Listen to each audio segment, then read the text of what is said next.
நிறைய பேருக்கு இருக்கக்கூடிய ஒரு டவுட் வந்து என்ன அப்படின்னா, மெடிக்கல் காலேஜில் ஏஜ் டிஸ்கிரிமினேஷன் இருக்குமா இல்லையா அப்படிங்கிற ஒரு டவுட் வந்து கண்டிப்பாக இருக்கும். பிகாஸ் ஒரு சில பேர் வந்து ஃப்ரெஷராக கிளியர் பண்ணியிருப்பீங்க, ஒரு சில பேர் ரிப்பீட்டர் இல்லை வேறு கோர்ஸ் முடிச்சுட்டு கூட கம்ப்ளீட் பண்ணியிருப்பீங்க. அப்போ நீங்கள் வந்து இந்த மாதிரி டிஃப்ரெண்ட்டான ஏஜ் குரூப்லேருந்து வரும்போது, அதுவும் முக்கியமாக ரொம்ப கேப் இருந்துட்டு வரும்போது உங்களுக்கு வந்து ஒரு டவுட் இருக்கும். நமக்கு வந்து அந்த ரெஸ்பெக்ட் இருக்குமா இல்லையா அப்படிங்கிற ஒரு டவுட் இருக்கும். அண்ட் ஒரு ஃப்ரெஷராக உள்ளே வரும்போது ஸோ நம்ம வந்து விஷயத்தை எந்த மாதிரி ஹேண்டில் பண்ணணும் அப்படிங்கிற விஷயம்லாம் இருக்கும். அண்ட் இது எல்லாத்தையுமே தான் இந்த வீடியோவில் நம்ம டீட்டெயிலாக பார்க்க போகிறோம்.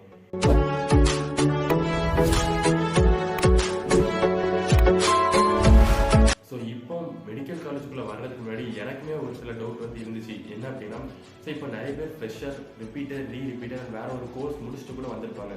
அண்ட் இவங்க எல்லாரும் கூட நம்மளால எப்படி நார்மலாக பழக முடியும், ஸோ அந்த ஃப்ரெண்ட்லியே எப்படி பழக முடியும் அப்படிங்கிற ஒரு டவுட் வந்து எனக்குமே இருந்துச்சு. அண்ட் இங்கே வந்ததுக்கு அடுத்து அது எல்லாமே அப்படியே ஆப்போசிட்டாக இருந்துச்சு. என்ன அப்படின்னா, ஸோ நம்ம நார்மலாக எல்லாரும் கூடயுமே பழகலாம். இங்கே ஏஜ் அப்படிங்கிறது வந்து ஒரு மேட்டரே கிடையாது. ஸோ இங்கே வந்து எல்லாமே ஒரு மாதிரி ஃப்ரெண்ட்லியாக ஹேண்டில் பண்ணுறாங்க. அண்ட் ஒரு சில நல்ல விஷயங்களுமே நம்ம வந்து இந்த டிஃப்ரெண்ட் ஏஜ் குரூப்பில் இருக்கிறவங்க வந்து கற்றுக்கலாம். எஸ்பெஷலி நீங்கள் ஃப்ரெஷராக உள்ள வரீங்க அப்படின்னா. ஸோ இப்போ அந்த நல்ல விஷயம் என்ன அப்படின்னா, so experience. Because different age அப்படிங்கிற போது கண்டிப்பாக எக்ஸ்பீரியன்ஸ் அப்படிங்கிறது வந்து எல்லாருக்குமே வேரி ஆகும்.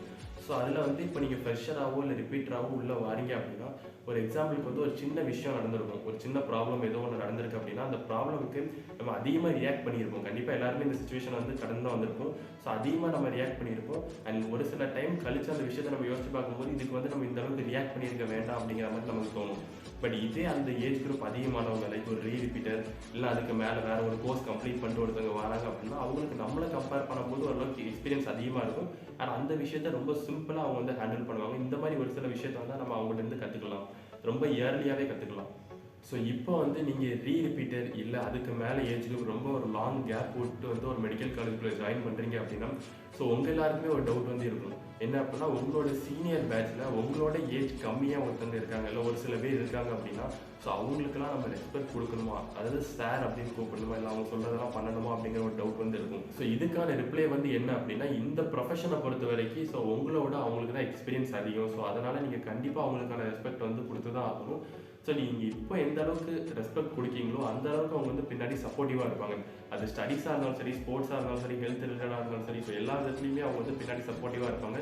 ஸோ அதனால் கண்டிப்பாக அவங்களுக்கான ரெஸ்பெக்ட் வந்து நீங்கள் கொடுத்து தான் ஆகணும். ஸோ இப்போ நீங்கள் வந்து ஃப்ரெஷராக நீங்கள் உள்ளே வாரீங்க அப்படின்னா, ஸோ உங்கள் எல்லாருக்குமே ஒரு இது தோணும். என்ன அப்படின்னா, ஸோ இப்போ ஒரு ரிப்பீட்டர் இல்லை ரிப்பீட்டர் இல்லை வேற ஒரு கோர்ஸ் கம்ப்ளீட் பண்ணிட்டு ஒருத்தங்க உள்ளே வந்திருக்காங்க அப்படின்னா, ஸோ அவங்க வந்து நீங்கள் கிளியர் பண்ண அதே எக்ஸாமை கிளியர் பண்ணுறதுக்கு இவ்வளோ லாங்கான டைம் எடுத்திருக்காங்க. அப்போ ஸ்டடீஸில் இவங்க வந்து உங்களோட கம்மியாக தான் இருப்பாங்களா அப்படிங்கிற ஒரு தாட் வந்து ஒரு சில பேருக்கு வரலாம். ஸோ அப்படி கிடையாது. பிகாஸ் நீங்கள் எந்த அளவுக்கு ஹார்ட் ஒர்க் போட்டிருக்கீங்களோ அதோட அதிகமாகவே அவங்க வந்து ஹார்ட் ஒர்க் போட்டிருப்பாங்க.